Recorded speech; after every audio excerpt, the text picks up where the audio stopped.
They said he died a hero. That's the sentence they all repeated.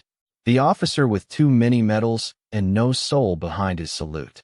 The pastor who never met him.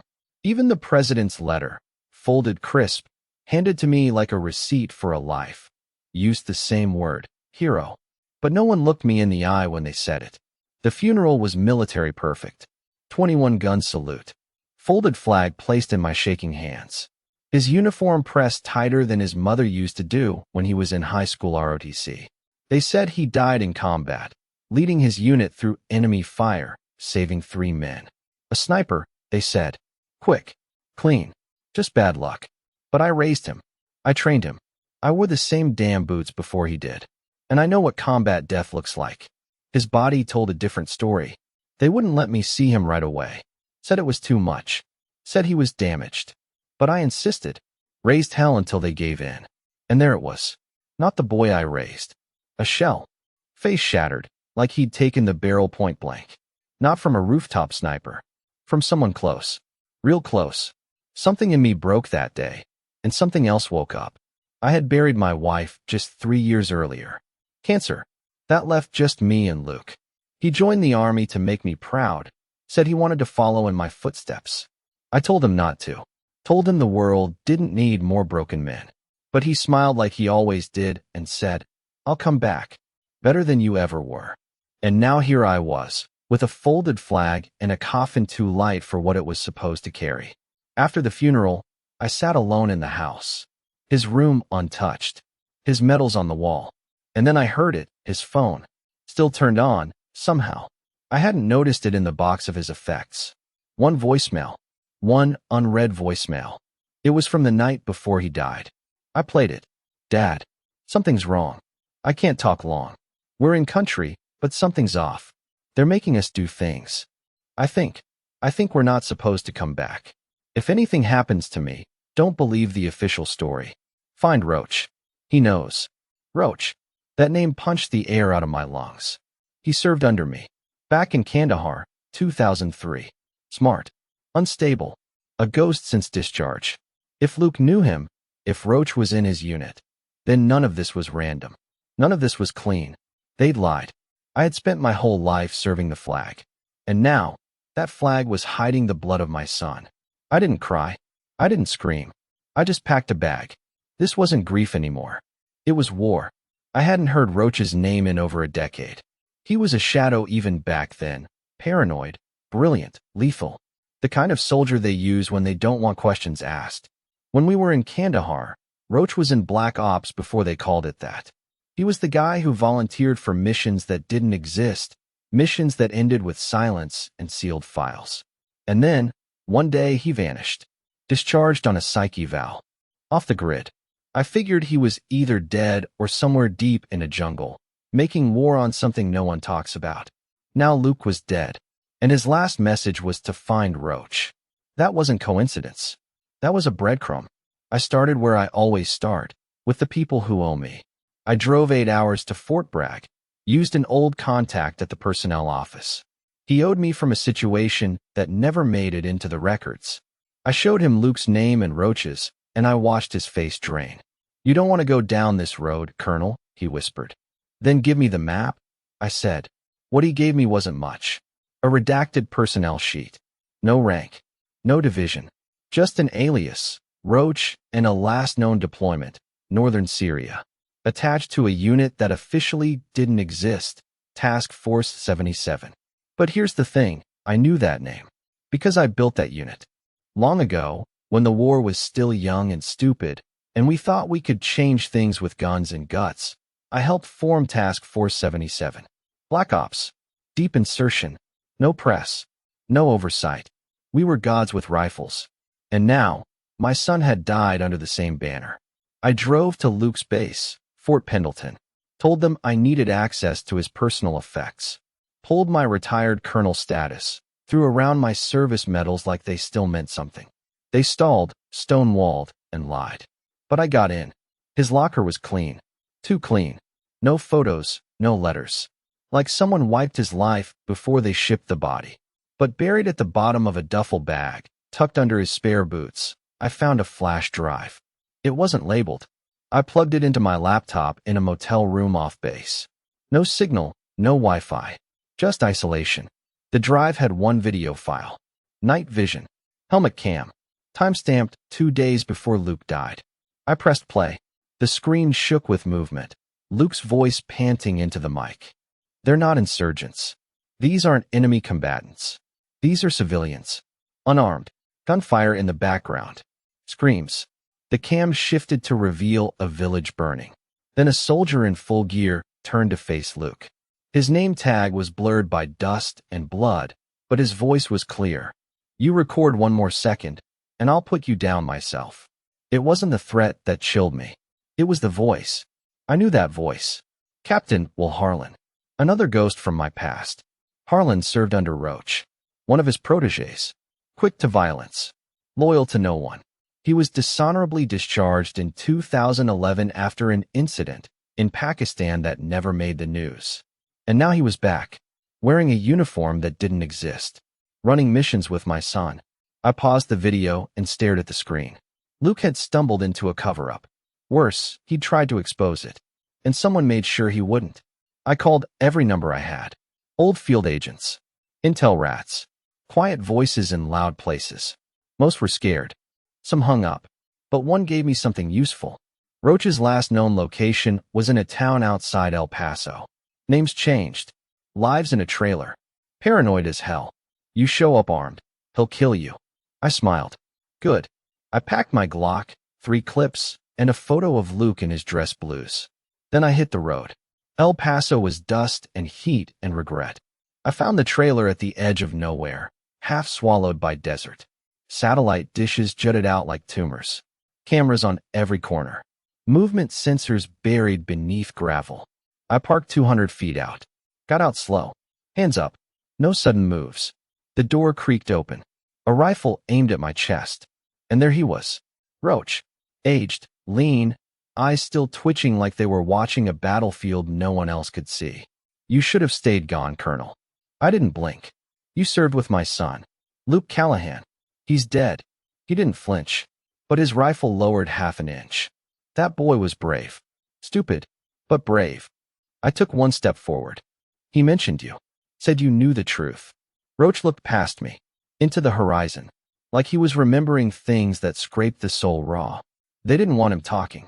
Harlan made sure of that. And now you're here to do what? Mourn? Or finish what he started? I reached into my pocket. Slowly. Pulled out the flash drive. Showed him the footage. Roach stared. Then he said 5 words that lit the fuse. You don't know half of it. Roach let me in, but only after he made me leave my Glock buried in a cactus patch 50 feet from the door. The man hadn't been part of society in years. His trailer was lined with lead, walls stuffed with shredded files, maps, photos, threads crisscrossing names like some conspiracy-fueled spiderweb. But it wasn't madness. It was clarity in chaos. He wasn't hiding from nothing. He was hiding from everything. Inside, the air stank of gun oil and stale instant coffee. He handed me a dusty chair and poured 2 fingers of bourbon in a cracked glass. I didn't drink it. You knew, I said. He nodded. I knew, he repeated, but I didn't think they'd go that far. I slammed the flash drive on the table. You didn't think they'd kill him? No, Roach said, voice quiet. I thought they'd break him. Turn him. Like they tried with me. That was the first time I saw regret in his eyes. He walked to a shelf and pulled out a thick binder. Here, he said, dropping it in front of me with a heavy thud. Everything I managed to steal before they burned the rest. Missions, reports, black site transfers, payments from non-existent accounts. And a copy of the file they didn't want you to see. I opened it. My son's file. Not the public version, the real one. His service record was altered. His rank was falsified. Even his assigned unit didn't exist in the Pentagon registry. But there it was, hidden under code names and project numbers. Operation Mongoose. I looked up. They named the op after a predator. Roach grinned, bitter. Fitting, right? Operation Mongoose was supposed to be recon in northern Syria, observing local militia movements. But the pages told a different story. Luke and his team were ordered to neutralize high-value targets. No trial, no confirmation, no oversight. Only one issue. The targets were civilians, academics, community leaders, activists, and when Luke protested, he was marked as compromised. I found the entry. Red text, coded clearance, subject, PVT Luke Callahan recommendation, contain, silence, or eliminate. No judge, no court, just 3 words and a death warrant. I sat there for a long time, the room silent except for the low hum of Roach's generator. My hands shook. They sent my son to murder innocent people, and when he refused, they murdered him. Roach didn't deny it. He just handed me another sheet. A satellite photo, blurred, but clear enough. A compound in Afghanistan. A new one. No flags, no insignia, but the architecture screamed American black site. Under it, in scrawled red pen, Harlan. HQ. Roach leaned in. This is where it leads. That's where he's hiding. Running the same machine that killed your son. Only now it's off the books. Fully deniable. They're recruiting the unstable, the desperate, the forgotten. Kids like Luke. Burning them. And no one knows? I asked. Everyone who did is either dead or me. I stared at that photo. That compound wasn't just a base. It was a wound in the earth. I need to get in, I said. Roach laughed. That place is fortress level. You try walking in, you'll get picked off by a drone before you make it 10 feet. Then I won't walk in, I said. I'll be invited. He raised an eyebrow. You're not thinking, I've got enough favors left, I said. Enough ghosts who owe me. I just need someone inside to make me look useful. Roach shook his head. It'll kill you. I didn't hesitate. That's fine. Long as I get to Harlan first. There was a beat of silence. Then Roach reached under the table and slid over a box. It was Luke's. Things Roach had taken from the field, dog tags, journal pages, even a burner phone. Your son, he said, was braver than me. He could have shut up. Followed orders. Come home. But he didn't. He tried to expose it. He believed someone would care. I took the box, hands trembling. I care, I said. I left the trailer as the sun sank behind the mountains, Roach's warnings echoing behind me. I drove through the night, mind racing with names, files, faces, trying to map a war I hadn't known I was in. Not until they made it personal. By dawn, I was in D.C. There's a man named Briggs who works in a basement 2 floors below the Department of Defense. He doesn't exist on any payroll, but every black op in the last 30 years has passed through his fingers. He owed me. Saved his daughter from a Taliban ambush in 2005. He cried that night. I didn't. He didn't ask why I was there. He just leaned back, lit a cigarette, and said, "You need a door opened, Colonel?" I slid Luke's report across the table. The redacted version. Then I added a thumb drive Roach gave me, complete with everything he stole. Briggs read for 20 minutes. Then looked up, eyes heavy. You're not going to come back from this. I stared at him. Neither did he. Briggs sighed. You've got 48 hours. After that, I burned the trail. Just get me inside. He nodded, then said, You'll need a name. I already have one. I stood. You can call me Callahan. 2 days later, I was on a military transport plane heading toward the Afghan border, wearing a uniform that wasn't mine, stitched with a name that wasn't mine, carrying orders signed by a ghost. Briggs had done his job. He embedded me with a private contractor team operating under the Department of Energy. At least, that's what the cover said. In truth, we were on a list so classified even the president wouldn't admit it existed. The name on the dossier, Project Echo Cell. But none of that mattered. All I cared about was that the convoy would roll past the coordinates Roach had marked. The compound. Harlan's den. I spent the flight staring out the porthole window, my thoughts as loud as the engines. Every memory of Luke hit harder now. His voice cracking during his first radio call. The way he smiled when he fixed that old truck. The moment he saluted me the day he deployed. I'd buried all that once. Now it burned in my chest like shrapnel. We landed at a strip, not on any map. A dust field surrounded by jagged rock. The kind of place you send men you don't plan to account for later. A man greeted us. Tall, ex-military, buzz-cut, reflective shades even after sundown. He looked at the forged orders, then at me. You're the new tech advisor? I nodded. specialized in drone countermeasures and electronic intercept. He didn't care. He waved me into a Humvee.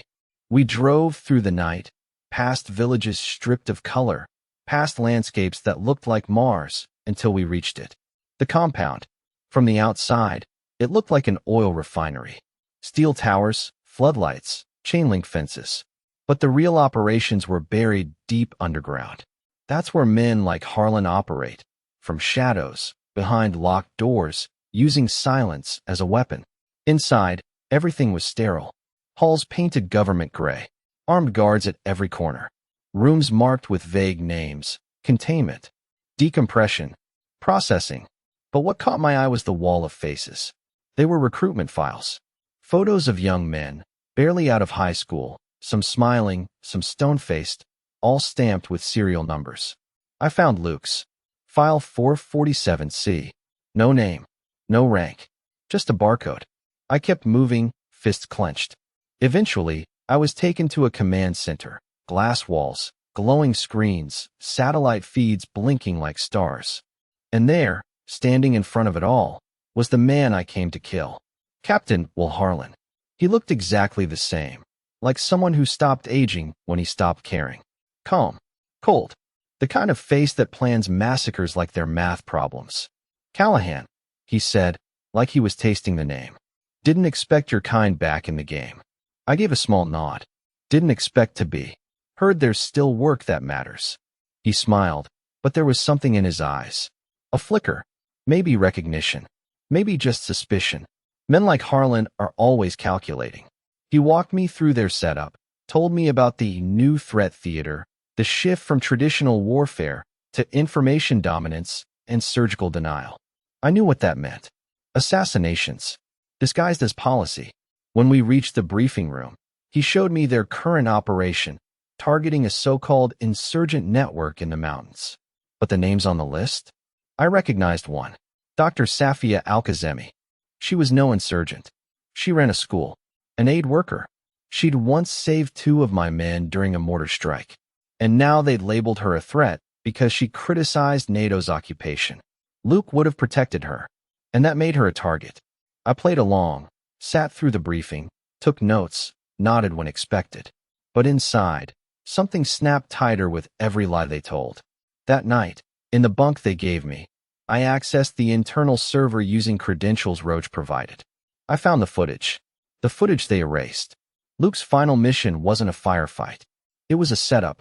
They sent his unit into a civilian village and gave one of their own the green light. The shooter's camera feed was corrupted, but not fully. Frame by frame, I watched the truth. Luke confronted Harlan. He refused an order. He shoved his rifle down, and Harlan pulled his sidearm. Shot Luke in the chest. Not a sniper. Not enemy fire. Not heroic sacrifice. Execution. Point blank. By his own commanding officer. Then Harlan turned to the rest of the squad and said, "If any of you speak about this, you'll end up just like him." I sat in that bunk for hours, the screen frozen on the moment my son fell. I didn't cry. I didn't scream. I memorized every detail. The angle of the shot.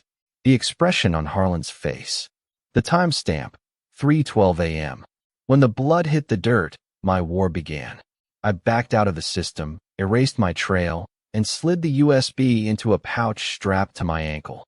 Then I walked out into the hall, past the same faces, the same guards, until I reached the elevator to the lower levels. And that's when I saw her. Safia.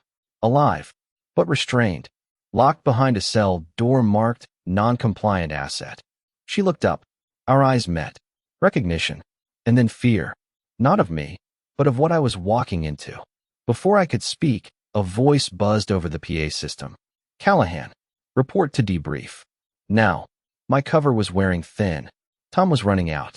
But I wasn't leaving this place until Harlan was in the dirt. Debrief was held in a glass-walled room overlooking the heart of the compound. Servers humming like angry bees. A war room of screens showing heat maps, live feeds, and names disappearing one by one. Harlan stood at the far end, arms crossed.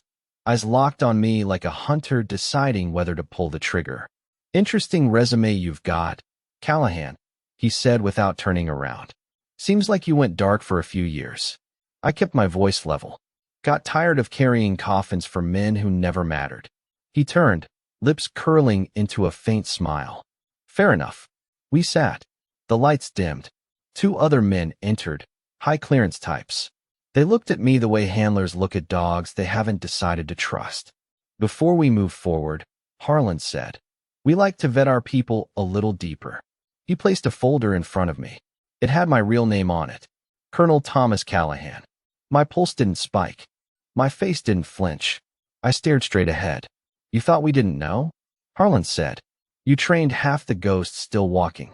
You really think you can walk into my operation without setting off bells?" The 2 suits flanked me, hands twitching near their sidearms. "Why am I still breathing then?" I asked. Harlan leaned forward. "Because I want to know why a retired colonel, whose son just happened to be part of a compromised unit, is suddenly interested in my project." I said nothing. He opened the folder. There was a photo, Luke in uniform. A second one, Luke, bleeding, ground soaked with black. Then a third, grainy satellite still of me and Roach outside the trailer.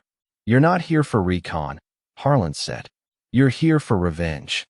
He stood up. "Problem is, you're not the only one who lost something." He threw a file across the table.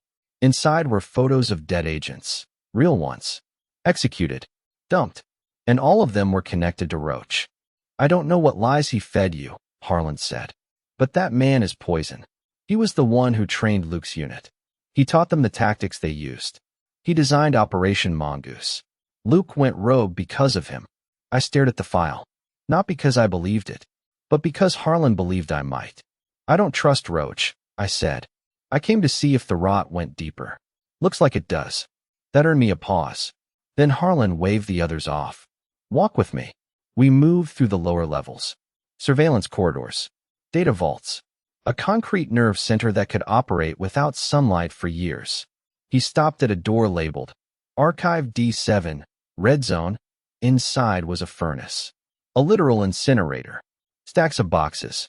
Labeled with code words I hadn't seen since my active days. Hollow Point, Red Dagger, Cyclone Spear.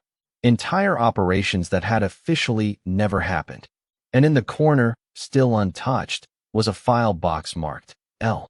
Callahan, 447, C, terminated. Harlan looked at me. "Your son was smart. Braver than most. But when he turned the camera on us, he crossed a line." He picked up the box, held it over the fire slot. "You want to live? You walk away. Right now? I burn this, and we pretend none of it ever happened." My hands curled into fists. I imagined breaking his jaw, snapping his knees, leaving him in the furnace he used to erase men. But not yet. I needed out. I needed that box. I nodded, jaw clenched. "Fine." He smiled. "Smart. You've still got instinct." He opened the furnace, then dropped the box inside. I watched my son's file ignite. Curl. Blacken. But what Harlan didn't know was that Roach's USB already had a copy. I didn't come here for the truth. I came to make it undeniable. That night, back in my quarters, I sent the files to 5 trusted contacts, each one with a dead man's switch. If I didn't check in within 72 hours, everything would go public. Roach had taught me that. He might have had blood on his hands. But so did I. So did all of us. But Harlan? He drowned in it. I just needed one more piece. Safia, the woman Luke died trying to protect. I waited until 0300, when shifts changed and eyes got lazy. Then I slipped out. I used an old hallway, part of the bunker's cold storage line, still mapped in my head from the early days when I helped design its cousin facility in Kandahar. I reached cell block 4. Her door was locked with biometric clearance. But her guard? He was just bored. One quick jab to the throat, a twist of the wrist, and his thumbprint got me in. She was awake, alert, still as stone. "You're not one of them," she said before I even spoke. "No," I replied. "I'm the father of the soldier they murdered for protecting you." Her eyes widened, then softened. She stood, walked over, and whispered, "I have what he died for." She pulled a small capsule from under her bunk. Inside, a micro SD card, labeled in Luke's handwriting. "Dead men tell the truth." I took it, slipped it next to my heart. But before we could move, the alarm blared. Unauthorized access. Cell block 4. Initiate lockdown. They were coming. Harlan had baited the trap. He wanted me to find her. He wanted me to run. So he could kill us both and bury the whole thing. Again. But not tonight. I looked at Safia. Can you run? She nodded. Then follow me.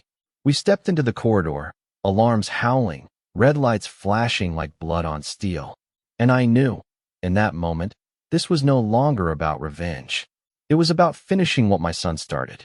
The halls pulsed red with emergency light, sirens screaming down metal corridors, echoing like wolves in a kill box. I kept Safia behind me, low and fast, my mind racing through blueprints I hadn't seen in over a decade. They'd boxed us in. Harlan didn't just predict this, he engineered it. He let me see the fire, let me watch the files burn. And then, when I finally grabbed the truth, he pulled the trigger on the trap.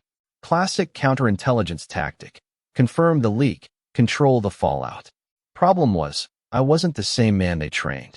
I was something worse. We hit a split in the corridor, left to the elevator, right to a subhatch maintenance tunnel I remembered from years back. Hidden, unlisted, never used by standard personnel. Right, I said. Safia hesitated. Trust me, I added, and she followed. The tunnel was tight, dark, humid. Pipes ran along both walls. I ripped open a junction box, rerouted the power feed, and killed lights to the northern quadrant. On the surveillance grid, it would look like a blackout. Just long enough. We reached a supply closet and surfaced inside what looked like an abandoned lab. Old surveillance tech. Broken screens. Forgotten junk. I sealed the door and gave us a minute to breathe. Safia looked at me, face pale but steady. What now? I pulled out the micro SD card she gave me. This holds everything. She nodded. Your son copied files off a secure drive and had me hide the backups. Coordinates, kill orders, name logs. It's all here. Enough to prove Harlan's running a rogue kill team. More than that, she said. Enough to prove they've done it across 6 countries.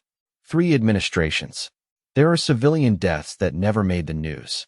They used Luke's unit as a test run. The pieces clicked hard. Luke was never just a threat. He was a liability to a machine that had no brakes. I plugged the card into a burner tablet and scrolled. Names. Places. Operations. I saw photos of victims. Women, children, activists, journalists. All framed as terrorists. All sanctioned by signatures hidden behind acronyms. And then I saw a name I didn't expect. Douglas Merrick. Confirmed asset loss. 2022. Merrick was an old Army buddy. Retired, started a consulting firm. I sent flowers to his widow when she was told he died during training. Another lie. He'd found something. Maybe tried to warn someone. And Harlan had him erased. I closed the tablet. We're not getting out the front, I told her. They'll have all exits sealed. Then how? Same way they bring in bodies they don't want seen. She raised an eyebrow. I pointed upward. The furnace vents. Run through to a deck and shoot. If we can crawl across, drop 6 floors, and not die, we come out near the waste bay. Then we steal a convoy truck. Safia smirked. Easy. I grinned. Easier than raising a kid who doesn't listen. We moved. Back into the ductwork. Crawling, climbing, pressing against heat pipes and jagged sheet metal. At one point, I slipped and nearly dropped 40 feet into a molten waste pit. But Safia grabbed my collar just in time. Guess I can't let you die now, she said, breathless. Not until the file's out, I muttered. After 30 grueling minutes, we dropped into the trash compactor bay. Dead quiet. Just rows of plastic bins filled with shredded gear and broken helmets. And standing by the garage door, a man I thought was dead. He turned. Older. Gaunter. But I'd know that jaw anywhere. Mason Griggs. He served in my command back in Iraq. One of our best tacticians. Reported Kia 6 years ago during a covert NATO engagement in Estonia. And yet, here he was. Alive. Wearing the uniform of the same private contractor unit that Luke's squad was folded into. He didn't raise his gun. He just looked at me and said, "You weren't supposed to find this place." I took a step forward, gun drawn. "You faked your death?" He nodded. Harlan offered us a choice. Disappear or get used as leverage. I chose to live. You let them kill my son. I tried to warn him. He didn't listen, just like you didn't. Safia whispered. Who is he? Ghost, I said flatly. One of ours. One of the best. Griggs looked torn, like a man stuck in the middle of a storm he once helped start. I can't let you leave, he said quietly. Then shoot, I said. Or step aside. He stared at me a long time, then slowly lowered his weapon. I'll give you 3 minutes. Through that door. Take the utility cart. If they catch you, I'll deny everything. I nodded. No thanks. No handshake. Just another burned bridge behind me. We sprinted to the cart, gunned the engine, and blasted out of the compound's west flank. Ramps, checkpoints, automated gates, all bypassed thanks to Griggs' access codes. We hit the desert with nothing but a quarter tank and a data card holding a country's worth of war crimes. And then I heard it, the buzz of rotors. They were already in the sky. But before I could react, Safia yelled, "Down!" A rocket slammed into the sand 50 feet from us, flipping the cart. We rolled hard, bodies slamming metal, air punched from our lungs. Dust, fire, screams in my ear, and above the smoke, the silhouette of a black helicopter. Sliding door open, and Harlan himself, looking down, rifle in hand, grinning, because he hadn't come to hunt us. He came to finish what he started. I couldn't hear anything but the high-pitched whine. My ears rang like artillery shells were still bursting. Dust filled my lungs. Blood ran down my temple. My hands searched blindly for Safia. She was alive. Cut, bruised, coughing, but alive. The chopper's spotlight hit us like judgment. Blinding, white, cold.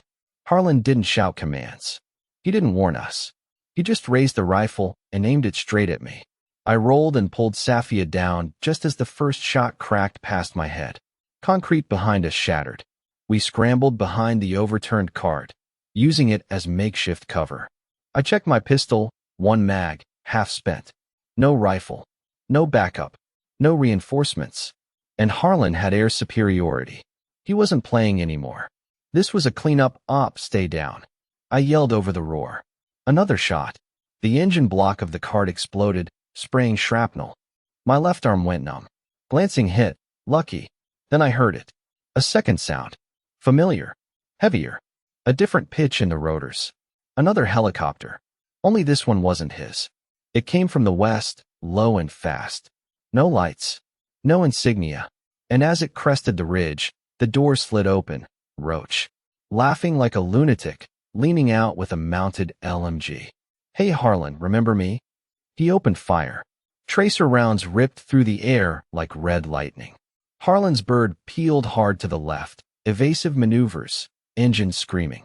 But Roach had the angle. He didn't hit the cockpit. He hit the tail. One burst. Boom. The tail rotor snapped like a twig. Harlan's chopper spun into a death spiral, smoke trailing behind it as it slammed into the desert 200 meters out. A fireball bloomed on the horizon. Silence fell, broken only by the rattle of the rotors as Roach's bird hovered down to us. Safia looked up, blinking. Is that? Yes, I said. That's the lunatic who helped build this mess. Roach landed rough, one skid hitting the dirt hard. I hauled Safia in first, then pulled myself up with my good arm. Inside, Roach handed me a med kit and said, "Told you not to go alone." I ripped the pack open, started patching the graze. You tracked me. He grinned.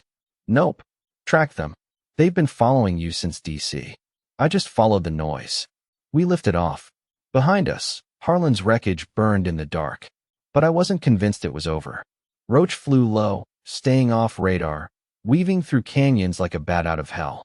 Safia clutched the tablet tight, the microSD card now copied and stored 3 ways. Still, she looked shaken. They said Luke snapped, she said quietly. In the debrief after the raid, they told us he broke down, that he turned his weapon on civilians. On me. Roach spat. That was Harlan's favorite play.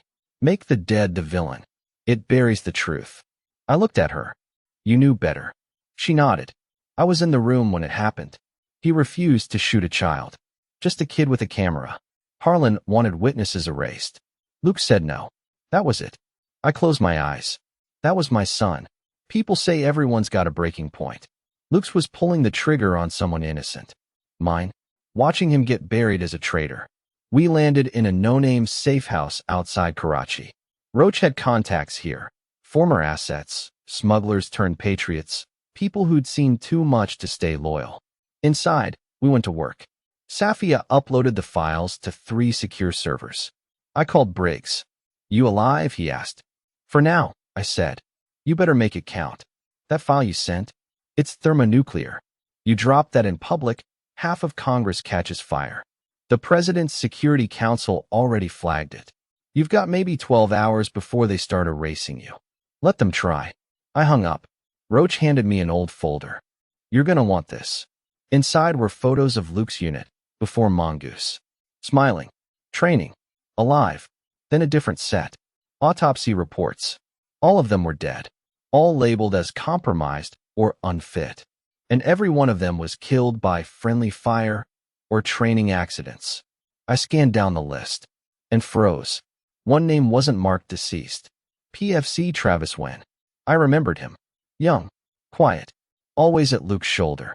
Had a stutter when he was nervous. Sharpshooter. He was listed as MIA, not Kia. Roach noticed. "You thinking what I'm thinking?" He saw something. Maybe ran. Maybe they never found him. Safia pulled up the ops map. There was a break in the timeline. Between Luke's last mission and his death, there's a 12-hour gap no one accounted for. "Because he wasn't alone," I said. "He had a witness." I stood, pulled on my jacket. "We find Travis Wen," I said, "and we put him in front of a camera." Roach tilted his head. "And what if he's dead already? Then we find his grave and dig the story out of it." Safia looked between us. "You think he's running?" "No," I said. "I think he's hiding. And I think he's the last person alive who knows exactly what Luke's last words really were." Roach opened a drawer, pulled out a satellite phone, and started dialing old contacts. "Let's see if the ghost left footprints." The hunt wasn't over. The war wasn't done. We had one more soldier to bring back from the dead. And when we did, the whole damn world would finally hear the truth. You don't just vanish in a military theater. Not without help. Or a body count. Private First Class Travis Wen had been listed MIA 3 months before Luke's death. The report said his patrol got ambushed. They found 3 bodies burned in a wrecked Humvee, all unidentifiable. Wen's dog tags were among them. Officially, he was dead. But Roach didn't believe in official stories. Neither did I. Safia traced the 12-hour gap in Luke's final op log to a village called Karatapa, right on the edge of no man's land between American patrol routes and warlord territory. No cameras, no press, just sand, silence, and secrets. That was our next stop. We crossed the border in a beat-up van that stank of diesel and lies. Roach drove like he was late for Armageddon. Safia kept watching the GPS, triangulating weak signal pings from Wen's last recorded comms. She'd pulled a buried log entry, an unauthorized radio ping from a boot-mounted locator, one day after the ambush. He'd survived. He'd run. But he hadn't run far. As we pulled into Karatapa, I knew something was off. Too quiet. Shops closed. Market stalls empty. Windows shuttered. It was like someone had hit a mute button on the whole town. Roach parked behind a half-collapsed mosque. He handed me a suppressed rifle, his own custom piece from a past life. "In case diplomacy doesn't work," he muttered. Safia spotted the building. An old medical outpost turned into a supply station. She circled the back, keeping low. I took point. Inside, I found the smell first. Gun oil, sweat, and something else. Fear. Then a voice. "Don't move." It came from behind stacked crates. Low. Controlled. American. I raised my hands slowly. "Name's Callahan. Colonel. Retired. I'm not here to arrest you." A pause. Then footsteps. And there he was. Travis Wen. Lean. Pale. Beard grown out. Eyes sunken and bloodshot. He looked older than he was, like the guilt aged him twice as fast. He held a pistol. Shaky grip. But he didn't fire. "I thought you were dead," he said. "Close enough," I replied. "You were with Luke, weren't you?" "The day it went bad." He stared at me, then lowered the weapon. "I saw him die. We sat in the back, doors barricaded, lights low. Roach stayed near the entrance, watching the street through a cracked window. Safia scanned for surveillance drones. When talked, they said the mission was recon. He began, voice cracking. But once we got there, they handed us a kill list. Names. Civilians. No charges. Just a command. Eliminate and extract. Luke, he said it wasn't right. Said we weren't executioners. And then, we argued. Harlan was there. Personally, that should have been a red flag. High-rank officers don't ride with ground squads unless something's dirty. My hands clenched. Harlan gave the order. Luke refused. So Harlan drew and shot him. Told us if we said anything, we'd end up the same. He ordered 2 of the others to fire into Luke's corpse. Make it look like enemy fire. He was shaking now. I ran. As soon as we got back to base, I slipped out during the shift change. Went off-grid. I've been hiding ever since. Safia nodded slowly. You have proof. He looked up. I took Luke's helmet cam. He reached under a crate and pulled out a sealed plastic bag. Inside, a scorched but intact microcamera unit. Everyone thought it got fried in the firefight, he said. But I pulled it. Hid it. Never dared plug it in. Didn't want them to find me. We did it right there. Safia hooked it into the burner tablet. Loaded the feed. The file was corrupted, but the audio was salvageable. And it was damning. This isn't recon, sir. These are civilians. I gave you an order, Callahan. I won't murder innocents. This isn't what we signed up for. A pause. Then you're already dead. Bang. Then silence. Roach closed his eyes. I looked at Wynn. You ready to testify? He hesitated, then nodded. I owe him that. We didn't get a second to breathe. Because at that moment, Roach's comm crackled. Birds in the air. Multiple signatures. They found us. We ran. Through back alleys. Past shuttered doors. Civilians ducked behind curtains as black SUVs roared into the village, tires screaming. Gunmen in tactical gear spilled out, scanning rooftops. Harlan's cleanup crew. No uniforms. No names. Just professionals sent to erase the last piece of evidence. Wynn, Safia, and I bolted into an old tunnel under the mosque. Roach stayed back, laid down suppressive fire. I wanted to order him to come. He didn't wait. Get him out, Tom, Roach shouted. Finish this. Then the tunnel door slammed shut. And the last thing I heard was the rattle of gunfire echoing like thunder. We crawled for nearly a mile through tunnels built during the Soviet invasion. Rats, rust, and history filled the dark. Then daylight. We surfaced near an old gas station. Safia hacked a comm tower, bounced our signal through 3 satellites. The footage was uploaded. The audio, the helmet cam, the files, the names, all of it. Sent to every major media outlet on 3 continents. Sent to every journalist Luke once followed. Sent to the world. We stole a truck and drove west. None of us said a word for hours. Then, on the radio, chaos. Breaking story, military black ops exposed, calls for investigation. And finally, Colonel Thomas Callahan, whose son died under classified circumstances last year, is reported to be the source behind the explosive data dump now rocking the intelligence community. They said I was a whistleblower. They said I was a traitor. But they didn't say the truth. That I was a father. And my war was just getting started. By sunrise, we were ghosts again. The data drop hit harder than anyone expected. News networks looped the footage. Talk shows debated treason versus heroism. Politicians scrambled. A few retired generals popped up on cable news claiming the videos were manipulated, taken out of context, or impossible. But we'd named names. And the world had receipts. Still, there was one glaring hole. No one could find Task Force 77 in any official record. No documents. No logs. No mission briefs. Nothing.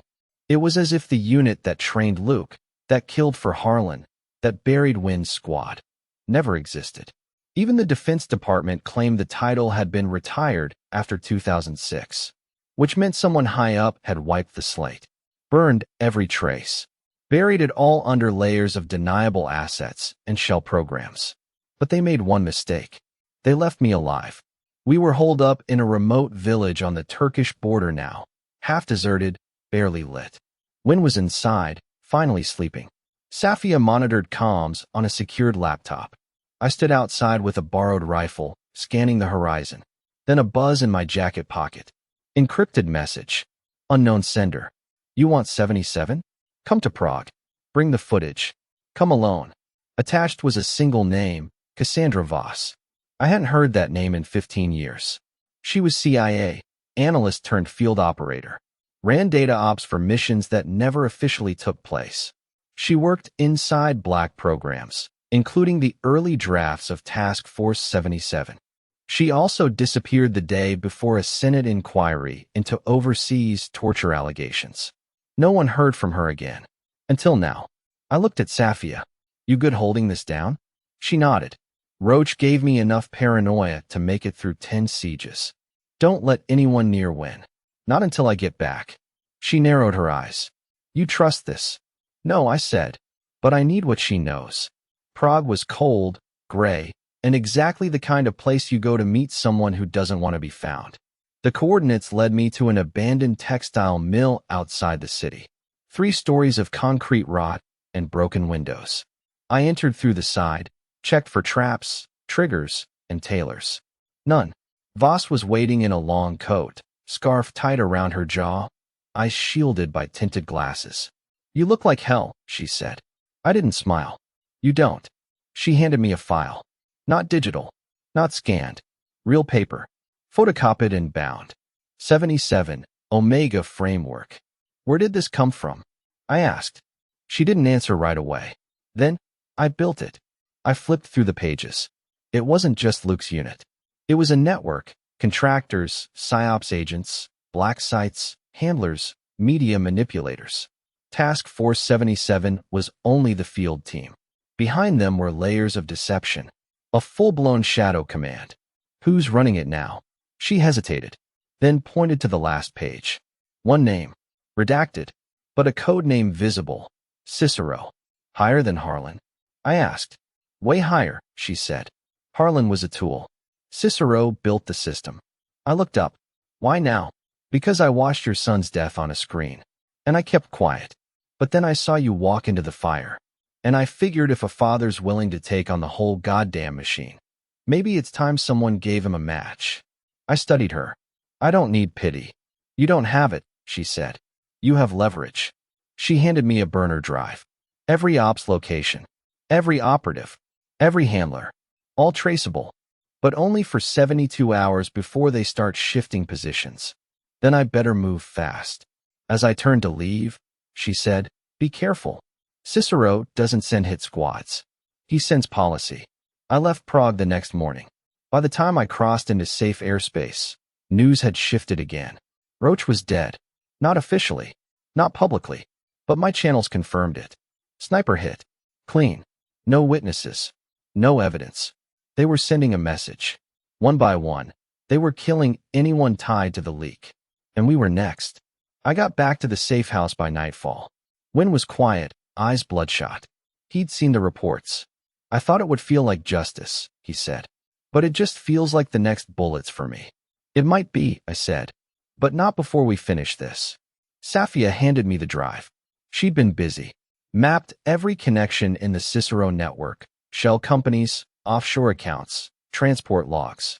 They ran weapons through humanitarian corridors. Trained hit squads under the guise of urban conflict simulations. Used NGO cover to infiltrate political circles. And then we found it. A scheduled transfer. A meeting between high-level operatives at a private estate outside Zurich. 2 nights from now. Code tagged as Final Migration. This is it, I said. They're moving the operation, Safia added. Changing the names, deleting the past. If we don't stop it now, I said, they vanish again. Wynn stood up. His hand stopped shaking. I'm going with you. You sure? They tried to erase me. Luke died to stop them. I'm not hiding anymore. I nodded. 3 of us. One final shot. We loaded gear. Printed documents. Packed burners. Voss would feed us satellite support for 48 hours. Zurich was clean, polite, and drenched in blood beneath its surface. And inside that estate, we were going to find Cicero. And I was going to end him. Not just for Luke. but for every name buried under collateral damage. Zurich gleamed like a postcard. Snow on the rooftops. Tourists snapping photos of cathedrals. Beneath it all, evil wearing a suit and tie. The estate was 20 miles out. Private land. Forests on all sides. Officially registered to a pharmaceutical subsidiary, one of the dozens Safia had traced back to Cicero's shell network.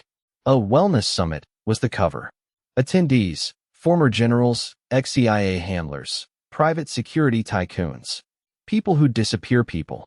We flew in under aliases. Safia handled digital disruption, jammed drones, spoofed signals. When posed as security transport, forged ID good enough to fool God. I came in as a logistics contractor with a briefcase full of lies and a pistol taped under the lining. We weren't there to spy. We were there to end it. The plan was simple. Get inside. Confirm the identity of Cicero. Extract data from the estate server. Broadcast everything, live, if possible. If not, burn the place to the ground. First, we needed confirmation. So I searched for the one man I hoped I'd never see again. General Arden Slate. Old, cold, and untouchable. He trained us to believe wars were chess. That men were pawns. That every death could be justified if the math worked. And now, there he was, standing on a heated balcony with a drink in hand, laughing with the same mouth that once ordered civilians firebombed to avoid entanglements. I walked up to him like we were old friends. General Slate. He turned. Didn't recognize me for a beat. Then he did. And he went pale. Callahan. Thought I was dead, didn't you? He didn't speak. Just motioned to a nearby aide. She stepped back. I'm not here to make a scene, I said. But I am here to ask you one question. I leaned close. Is it you? Slate blinked. Is what me? Cicero. He stared for a long time. The fake calm on his face cracked. No, he said. But I shook his hand once. Thought it was a mirror. Name, I said. He didn't give it. Just said. You want to find Cicero? Don't look up the chain. Look behind it. Then he walked away. Safia buzzed in my earpiece. We found the server room. Sub-basement level. Biometric lock. It's on a rotating sync. Offline every 5 minutes for security wipes. How long before the next window? 6 minutes. And the only confirmed access print belongs to someone named Elliot Marcus. I froze. I knew that name. Major General Elliot Marcus. Retired early. Oversaw NATO drone strategy from 2010 to 2015. Known as the surgeon for how clean his kill sheets were. Also, he gave the speech at Luke's funeral. I remember him handing me the flag, looking me in the eyes, calling my son a warrior. And all the while, he was Cicero. I clenched my fists. Target confirmed, I said. Prep for breach. Wynn was already near the stairwell. Safia jammed the cameras on the sublevels. We moved as one, past silent guards, slipped through a side hall into maintenance. I found the panel for the server door. Safia tapped the code. 1 minute window. He's inside. Alone. Wynn pulled out a flash drive, lined with auto broadcast tech. Once I plug this in, everything goes live. No delay. Do it. I took a deep breath. Then hit the door. Boom. It opened into a cold white room lined with black racks of humming drives. And there he stood. Elliot Marcus. Cicero. His back to us. Typing calmly on a tablet. He didn't turn. I knew it would be you, he said.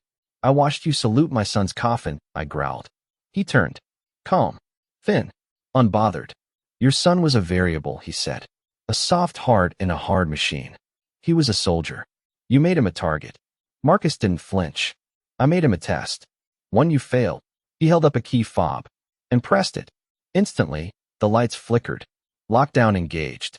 I lunged, knocked the device from his hand, and slammed him against the wall. You erased a generation, I said. And you thought you'd retire into comfort? I didn't think, he whispered. I planned.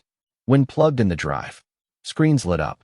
File after file, kill lists, PSYOPs plans, media control flows, operational blueprints, names, coordinates, payoffs, and all of it broadcast live. We were exposing Cicero in real time. But Marcus wasn't panicking. He smiled, because the screens suddenly glitched. Safia's voice crackled. Something's wrong. A counter signals jamming the upload. Marcus nodded. Failsafe. You think I'd let my life's work vanish on a USB stick? He turned to me. You came all this way, Colonel. And you're still fighting ghosts. I looked him dead in the eyes. No, I said. Then I pulled my pistol and shot him in the gut. Not fatal. Slow. Cruel. Wynn stared. Safia gasped over the comms. I'm not a whistleblower, I told Marcus as he sank to the ground. I'm a father. Then I looked at Wynn. Kill the power manually. Hard reset. We wiped the jamming protocol. He nodded and ran to the breaker panel. Marcus bled across the floor, smiling even in pain. You kill me, he said. Another one takes my place. We're not people. We're doctrine. I leaned in. No, I whispered. You're fertilizer. Then the room went dark, and the broadcast lit up worldwide. Every screen, every feed, every document. No spin, no filter, no more lies. It was done, but so were we. Guards were swarming the floor. Safia shouted, I can get you out. One exit left, but you need to move now. I looked down at Marcus, then up at Wynn. We ran. Alarms screamed. Gunfire echoed from above. But somewhere in the chaos, I smiled. Because for the first time since the day I buried my son, they were the ones running. We barely made it out. Safia rerouted the security grid just long enough to open a maintenance tunnel that hadn't been used in decades. Wynn and I slipped through, hearts pounding, boots echoing on rusted steel. Behind us, the estate was in lockdown. Suits panicking, armed contractors storming hallways, Cicero bleeding out on the server room floor. But outside, the world was watching. Every file, every kill order, every classified project, live on screens in every major city. Our broadcast had gone viral in minutes. Not a leak, a reckoning. But we weren't celebrating yet. We were hunted, and Marcus's failsafe protocols were kicking in faster than we expected. As we reached the extraction point, a hidden garage buried under a supply depot, Safia was waiting behind the wheel of a black SUV. Get in, she shouted. We didn't ask questions. We drove through forest roads, over icy bridges, toward a safe house near Bern, buried beneath a retired NATO radar station. We had 24 hours before every intelligence agency in Europe either tried to kill us or disavow they ever knew us. Inside, we locked the doors and powered down. But I couldn't rest. Not yet. I pulled out Luke's journal, the one Roach had saved. I hadn't touched it since the first night. Couldn't. But something Marcus said wouldn't leave me alone. Your son was a test. What did that mean? I flipped to the last page. At first glance, it was blank. But then, under the lamp, I saw the shimmer of pressure writing. Invisible ink pressed into the page. I shaded it with pencil like we used to in the field. And words appeared. A final message. Dad, if you're reading this, I probably didn't make it. I don't know what day it is. Don't know if Roach is still alive. But I need you to understand something. It wasn't just the mission. It wasn't just Harlan. I volunteered. Not for Mongoose. Not for killing. For them. The civilians. The locals. I was feeding intel to outside sources, whistleblower networks, independent observers. Safia helped. So did one other. They trusted me. I knew the risk. I knew they'd come for me. But I couldn't just wear the uniform and look away. Not after everything you taught me. If they kill me, don't waste time on revenge. Make it count. Expose it. All of it. And Dad, I wasn't scared. Not of death. Not of them. Just of you thinking I was like them. I wasn't. I promise. Love, Luke. My throat closed. Wynn sat across from me, silent, watching my hands tremble. Safia whispered. He knew they'd twist the narrative. I nodded, slowly. He wasn't just a soldier, I said. He was a fuse. He lit this thing. Roach was right. Luke didn't get caught in the machine. He targeted it. From inside. The final blow didn't come from me. It came from my son. My eyes burned. But not with grief. With pride. Still, we weren't safe. Marcus had lieutenants. Operatives. Protocols. Even bleeding out, he would have triggered a response. And it came faster than we thought. Just after midnight, our safe house was breached. Silent entry.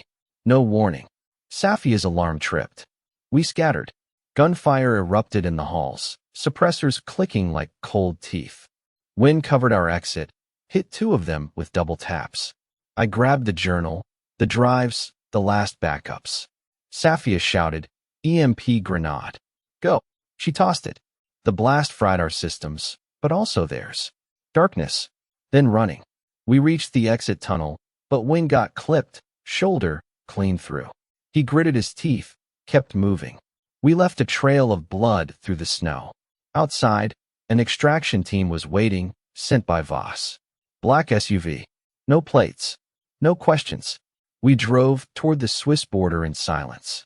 News reports blared from the radio. Multiple resignations across the Defense Department. Task Force 77 no longer being denied. International inquiry into U.S. and NATO covert operations. Then a name. Whistleblower identified only as Callahan. I turned it off. This wasn't about me. This was about Luke. The system didn't kill him because he failed them. They killed him because he exposed them. Because he dared to believe that even in a uniform soaked in compromise, a single clean act could change everything. Wynn patched his wound in the back seat. Safia stared out the window. "We're not done," she said. "No," I replied. "We're not." Because somewhere out there, Marcus's network still had branches. And one of them was still moving. We'd stopped the bleeding. But the infection? That needed to be cut out. Ruthlessly, I checked my burner phone. One last message had come through. Encrypted. From a dead channel. Only 3 words. "We know. Run." I stared at it for a long time. Then I deleted it. "No," I whispered. "I don't run." I looked out across the cold black night. And I knew exactly where we had to go next. To the final name on Luke's list. The man who ordered the first bullet. The man who pulled the trigger. Me. We tracked him to a private villa near Malta. A fortress disguised as luxury. High walls, private guards, offshore security firm contracts, and a private helipad bringing in unnamed guests under false passports. This wasn't some rogue agent or rogue general anymore. This was the man who signed Luke's death order. Not Harlan. Not Cicero. Me. The name was buried in the deepest page of the leaked files. Authorizing termination protocol for Operation Mongoose. Signed, T. Callahan. The moment I saw it, I knew. I knew how they'd done it. My credentials, still active post-retirement. My digital key, stolen through a backdoor I trusted. They used my name. My clearance. They made me kill my own son on paper. I had been so focused on enemies that I didn't realize the system had crawled inside my own skin. The villa belonged to Gerald Rains, former Pentagon strategist, current board member of half a dozen black-budget NGOs, the architect of the protocol, the man who told Marcus who to use, who to erase, and whose blood could be buried. We flew in low, quiet. Wind stayed on the ridge, sniper ready in case things went loud. Safia looped the CCTV feeds and spiked the wireless systems. I walked in through the front gate. No disguise. No lies. I was done hiding. They tried to stop me. 2 guards, mercenary types. I disarmed one, broke the other's wrist, and left them unconscious on the marble floor. Rains was in his office, sipping scotch, watching the news of the leak roll out like a slow-motion collapse of empires. He didn't look surprised. "Callahan," he said calmly. "I wondered when you'd show up." "I just came to return something," I said. I tossed Luke's helmet cam onto the desk. It landed with a metallic clatter. He glanced at it, then at me. "You don't get it," he said. "This wasn't personal. It was logistics. You used my name. You weren't supposed to find out." "I did." He sipped again. "You think this changes anything?" he asked. "Do you know how many systems I've built? How many truths I've buried? One dead soldier doesn't matter." I stepped forward. "No," I said. "But one father does." I drew the gun. His eyes widened. He opened his mouth to speak. I didn't let him. One shot. Center mass. He fell sideways, eyes open, glass shattering in his hand. It wasn't rage. It was balance. Afterward, we didn't run. We released the final cache. Names. Videos. Recorded conversations. Everything Rains had ever signed. Everything he thought no one would ever see. And then, I turned myself in. Not to the U.S. government. To the public. I gave one interview. One statement. My son, Luke Callahan, died because he chose not to be a weapon. I was part of the machine that created these programs. I buried too many sons. But not this time. This time, the truth doesn't get folded into a flag. It went viral. I was never charged. Too public. Too raw. And too late for anyone to make me disappear quietly. Safio went underground again. Wynn disappeared off-grid. I told them both to stay there. Me? I live in a cabin now. Somewhere quiet. Sometimes, I still hear Luke's voice on that voicemail. Sometimes I hear the gunshot. But mostly, I hear the silence that came after. The silence of a war finally ended. Not with medals. Not with speeches. But with a father telling the truth. So if you watch this, and it shook you, if it made you question the stories we're fed, then do one thing for me. Like this video, share it, comment his name. Luke Callahan, let them know. We don't forget. And we don't stay quiet anymore. Story is finished.